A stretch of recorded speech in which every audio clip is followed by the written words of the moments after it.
কি আপনাদের মনোযোগ আছে কিনা বলেন, কয়জন নারী? একজন বৃদ্ধা, একজন যুবতী।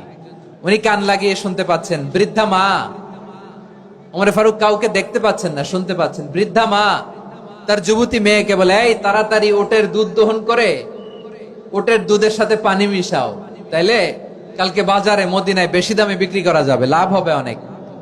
বৃদ্ধা মহিলা এটা বললেন। যুবতী মেয়ে উত্তরে বলে, মা আপনি জানেন না আমিরুল মুমিনিন খলিফাতুল মুসলিমিন ওমরে ফারুক দুধে পানি মিশানোকে দণ্ডনীয় অপরাধ বলে ঘোষণা দিয়েছে, জানেন না?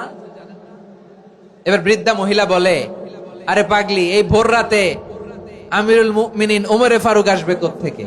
উনি আসবে কোত্থেকে? ওনার পাইক পেয়াদা সিকিউরিটি আসবে কোত্থেকে? কেউ দেখবে না। আরে কেউ দেখবে না, তাড়াতাড়ি দুধের সাথে পানি মেশাও। এই কথা যখন মা বলেছে, যুবতী মেয়েটা চমৎকার একটা উত্তর দিয়েছে।